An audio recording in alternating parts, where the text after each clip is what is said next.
Um momento de deboshon com Deus, para corajar, inspirar e bendicionar. Bombini.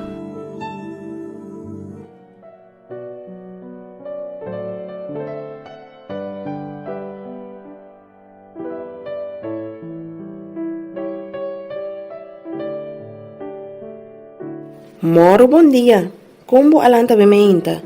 Meu irmão é solo hecho que balanta we com Bida, botin que do naturo honor e glória na Senhor. Passo tava tin gana de mira e dia de awe. Tá Pesei? Agradeci, Senhor. O texto de meditação awe nós tem de Lucas, capítulo 14, versículo 1. Passombra quem ku halsa sumes, lo wordo umia. E sun ku umia sumes, lo wordo halsá. Nunca lubida quem botar e de unda boabini. Bida ta dal, mas tanto volta, e bo por regressar no mesmo lugar. Ta Pesei, sempre ta humilde. Meu irmão, no balo ta nenhum hende. Sabe essa aqui? Abo por cos, que outro não por. E outro por cos, que abo não por. Deus a regalar-nos cada dom tem vida. Ta Pesei, nunca balota nenhum hende. E nunca tem hende abou para abo por subir de puesto. Passou no momento que não barrabo de puesto, lo botou para hende aí na mentar de caminda.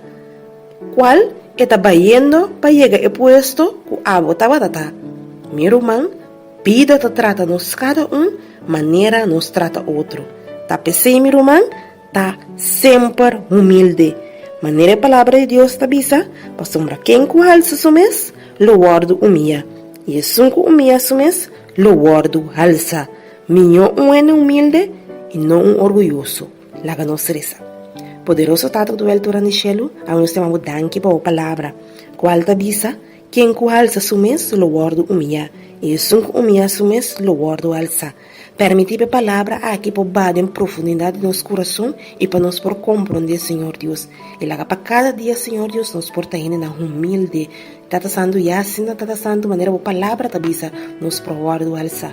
Tanque me tema o Mainta aqui, de nome de Cristo Jesus. Amém.